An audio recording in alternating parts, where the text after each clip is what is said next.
اگر اس آیت کے ایک ایک لفظ پہ بات کروں تو بہت طویل بات ہو جائے گی۔ میں پوری آیت کا ترجمہ کر دیتا ہوں اور اس میں سے ایک لفظ کو لے کر کچھ باتیں آپ کی خدمت میں عرض کرنے کی جسارت کرتا ہوں۔ اللہ رب العزت نے اپنے محبوب پاک صلی اللہ علیہ وسلم کی آمد پاک، حضور علیہ السلام کی بعثت پاک، آقا کریم علیہ السلام کی جلوہ گری کو ایک احسان کے طور پر قرآن میں ذکر کیا اور فرمایا کہ لقد من اللہ علی المؤمنین، البتہ تحقیق اللہ رب العزت نے احسان فرمایا مومنین پر۔ کیا احسان فرمایا؟ اذ بعث فیہم رسولا، جب ان میں اپنی عظمتوں والا رسول بھیجا۔ اب نبی پاک علیہ السلام کا ذکر پاک ہوا، آپ پورا قرآن الحمدللہ سے لے کے والناس تک پڑھ لیجئے۔ اللہ تعالیٰ نے جہاں بھی اپنے محبوب کا ذکر کیا ہے وہ خالی ذکر نہیں کیا ہے، بلکہ ساتھ حضور کی کسی نہ کسی ایک کم از کم ایک شان کو بھی بیان کیا۔ یہ ایک مطالعہ والی چیز ہے قرآن فہمی کے لیے۔ میں دوہرا دیتا ہوں، قرآن مجید میں جہاں بھی اللہ رب العزت نے نبی پاک علیہ السلام کا ذکر پاک کیا ہے تو صرف مطلق نام لے کر بات محمل یا اتنی نہیں چھوڑی، بلکہ ساتھ حضور علیہ السلام کی شانوں کو ذکر کیا ہے۔ لقد جاءکم رسول فرمایا تو فرمایا صرف یہی نہیں، من انفسکم عزیز علیہ ما عنتم حریص علیکم بالمؤمنین رؤوف الرحیم۔ کہیں نام ذکر پاک ہوا تو محمد رسول اللہ، کہیں فرمایا ما کان محمد ابا احد من رجالکم ولکن رسول اللہ وخاتم النبیین، کہیں فرمایا انا ارسلناک شاہدا ومبشرا ونذیرا وداعیا الی اللہ باذنہ وسراجا منیرا۔ یہ قرآن کا اسلوب ہے، یہ اللہ رب العزت کی سنت کریمہ ہے اور امت کے لیے درس اور سبق ہے کہ اللہ رب العزت جب اپنے محبوب کا ذکر کرتا ہے، قرآن میں جب اللہ اپنے محبوب کا ذکر کرتا ہے تو مبہم مجمل نہیں کرتا، وہ رب ہو کر جب ذکر کرتا ہے تو تعریفوں کو ساتھ ذکر کرتا ہے۔ ہم امتی ہیں، ہمیں بھی فرما رہا ہے کہ جب میرے محبوب کا ذکر آئے تو خالی خولی محمد سیز نہ کہا کرو، بلکہ ساتھ میرے محبوب کی شانوں کا بھی ساتھ ہی بیان کر دیا کرو۔ یہ قرآن کی سنت ہے۔ من انفسہم، اس کی شان یہ ہے کہ وہ تم میں سے ہے۔ یتلو علیہم آیاتہ، وہ ان پر قرآنی آیات کی تلاوت فرماتا ہے۔ ویزکیہم، انہیں پاک کرتا ہے۔ یعلمہم الکتاب والحکمہ، انہیں کتاب و حکمت کی تعلیم دیتا ہے۔ وَإِن كَانُوا مِن قَبْلُ لَفِي ضَلَالٍ مُبِينٍ، اور اگرچہ میرے محبوب کے دنیا میں تشریف لانے سے پہلے یہ کھلی گمراہی میں تھے۔ آیت کا ترجمہ مکمل ہوا۔ اب اس میں میں اگر احسان پہ بات کرنا چاہوں کہ احسان کیوں جتلایا تو الگ موضوع ہے۔ الگ مومنین پر بحث کروں کہ یہ انعام تو پوری کائنات پر ہے، اللہ نے جتلایا ایمان والوں کو کیوں ہے، یہ الگ موضوع ہے۔ من انفسہم پر بات کروں تو شان پاک کا ایک الگ پہلو ہے۔ یتلو علیہم آیاتہ، قرآنی آیات کی تلاوت پہ بات کروں تو الگ عنوان ہے۔ یزکیہم کی شان پہ بات کروں تو الگ عنوان ہے۔ یعلمہم الکتاب پہ بات کروں تو الگ عنوان ہے۔ یعلمہم الکتاب والحکمہ پہ بات کروں تو الگ عنوان ہے۔ وَإِن كَانُوا مِن قَبْلُ، حضور کے آنے سے پہلے کے احوال کے بات کروں تو الگ عنوان ہے۔ اور لفی ضلال مبین پہ بات کروں کہ تشریف لانے سے پہلے کھلی گمراہی میں تھے، الگ عنوان ہے۔ اور آقا کی آمد کے بعد ہدایت اور نور کیسے بٹا ہے، یہ ایک الگ عنوان بن گیا۔ یہ قرآن فہمی کے لیے بات کی ہے۔ میں نے اس میں سے جس حصے کو زیر موضوع بنایا ہے وہ ہے من انفسہم۔ عام طور پر جب قرآن پاک میں یہ لفظ ذکر ہوتا ہے لقد جاءکم رسول من انفسکم، البتہ تحقیق تمہارے پاس عصمتوں والے رسول تشریف لے آئے جو تم ہی میں سے ہیں۔ یہاں فرمایا من انفسہم، جو تم میں سے ہی ہیں۔ هو الذی بعث فی الامیین رسولا من انفسہم، اللہ رب العزت کی وہ ذات ہے جس نے امیوں میں اپنا محبوب بھیجا ہے، جس کی شان یہ ہے کہ وہ تم میں سے ہے۔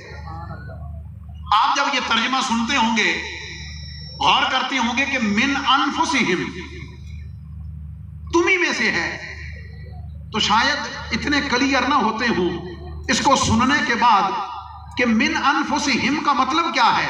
سادہ سا یہ سمجھا جاتا ہے کہ مکے میں تشریف فرما ہوئے، مکے میں آپ کی ولادت ہوئی اور حضور علیہ السلام مکے سے جلوہ گر ہوئے ہیں۔ من انفسہم کا مطلب کہ تم میں سے ہیں۔ آئیے میں حضور فیض عالم داتا گنج بخش علیہ الرحمہ ان کے فیضان کا سہارا لیتے ہوئے، اپنے اساتذہ بزرگوں کی دعائیں لیتے ہوئے، میں اس تفسیری نقطے کو تھوڑا سا کھولنے کی جسارت کرتا ہوں۔ پہلی بات تو یہ یاد رکھیے، من انفسہم، تم میں سے ہے، یہ مقام مدح میں ہے۔ مقام مدح کا مطلب یہ ہے کہ یہ حضور علیہ السلام کی اللہ نے تعریف کی ہے۔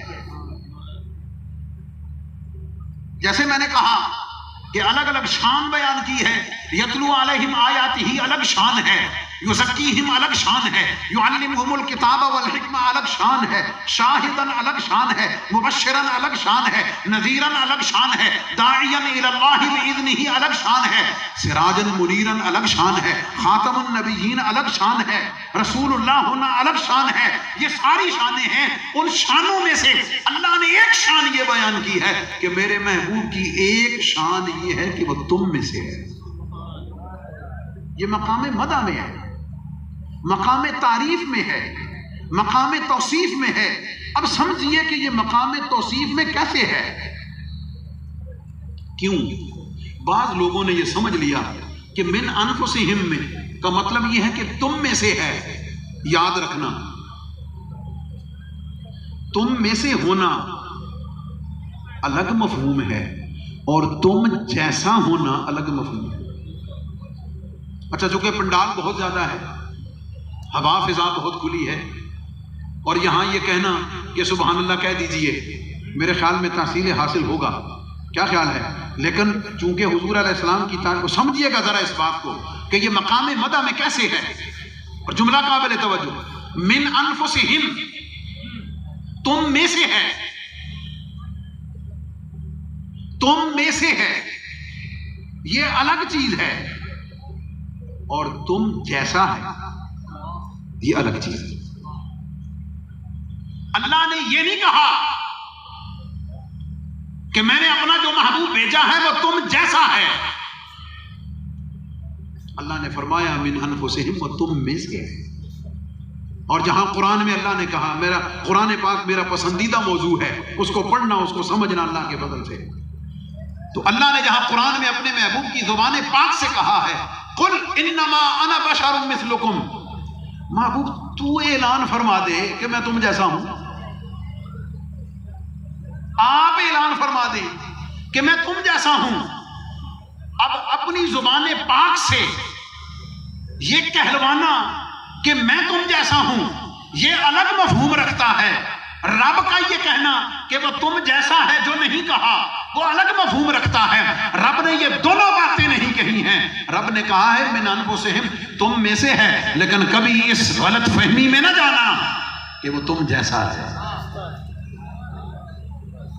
یہ دونوں الگ الگ چیزیں، میرا موضوع یہ نہیں، اس لیے میں اس کو کھولتا نہیں۔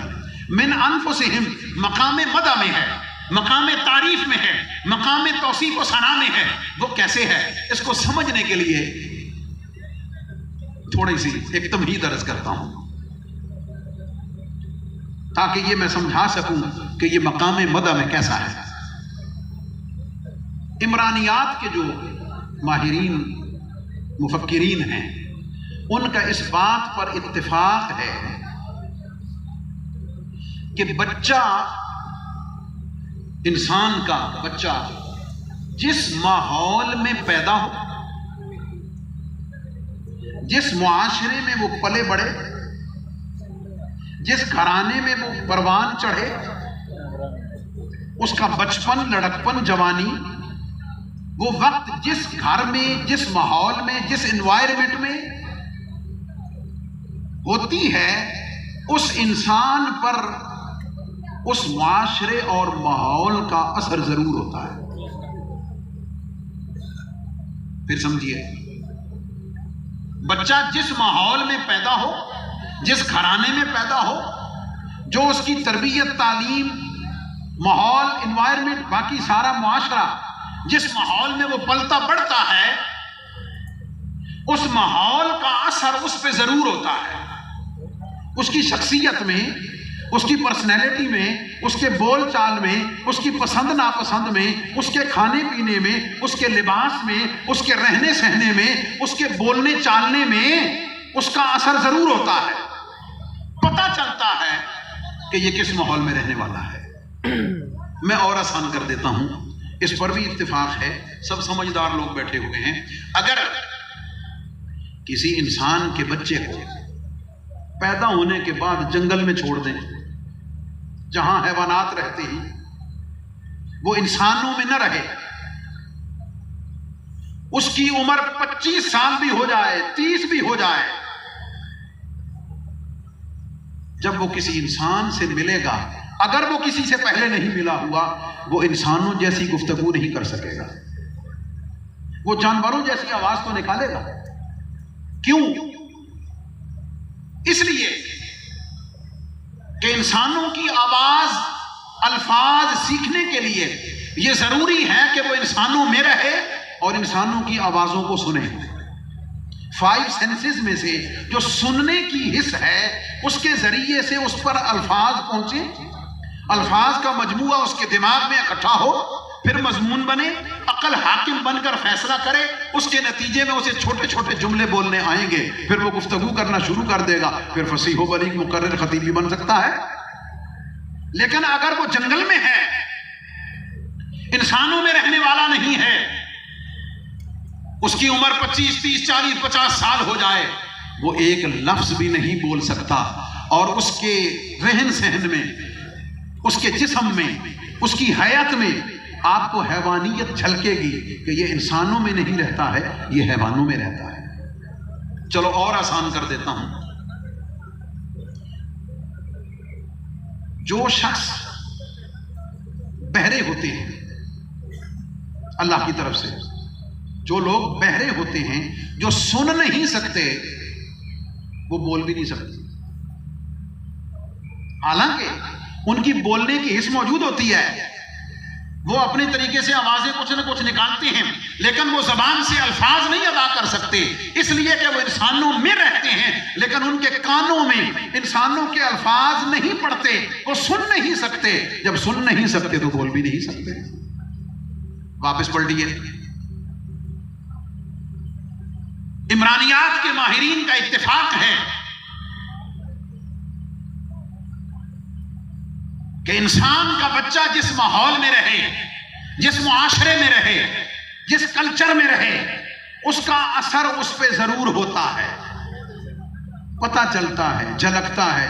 بلکہ اب تو اگر میں یہ کہہ دوں آپ کو کہ اگر کسی شخص کے 2 بچے ہیں، ایک پاکستان میں پلتا بڑھتا ہے، دوسرا باہر مغربی کسی ملک میں پلتا بڑھتا ہے، UK، امریکہ، کینیڈا وغیرہ میں پلتا بڑھتا ہے، وہ دونوں ایک ماں باپ کے بیٹے ہیں، لیکن اگر ان کی پرورش وہاں ہے، آپ ان کے بول چال سے، ان کے لباس سے، ان کے رہنے سہنے سے، ان کے انداز و ادا سے آپ دونوں کو سامنے بتا دیں، آپ کو پتہ چل جائے گا جو یہاں مشرق میں پلنے والا ہے وہ باپ کے ہاتھ چوم کر مل رہا ہے، اس کی تعظیم کا، رسپیکٹ کا، تربیت کا معیار کچھ اور ہے، اس کا لباس، کھانا پینا، وضاقتہ کچھ اور ہے۔ باہر رہنے والے کی اگر صحیح تربیت نہیں ہے تو اس کی وضاقتہ کچھ اور ہے۔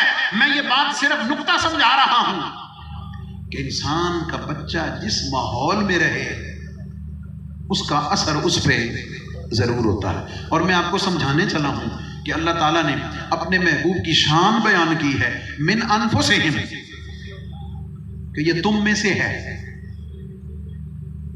اس کو سمجھانے لگا ہوں کہ مقام مدح میں کیسے ہے۔ اب جب یہ اتفاقی بات ہے کہ انسان پر اس کے ماحول اور معاشرے کا اثر ضرور ہوتا ہے، اب اللہ رب العزت دعوت فکر دیتا ہے، اب اللہ رب العزت یہ چیلنج کرتا ہے، اب اللہ تعالیٰ یہ سوچنے، غور کرنے پر یہ اعلان کرتا ہے کہ اے لوگو، یہ میرا محبوب ہے، یہ میرا رسول ہے، یہ میرا پیغمبر ہے، اس کی شان یہ ہے کہ یہ تم میں سے ہے۔ کیا مطلب؟ میرا محبوب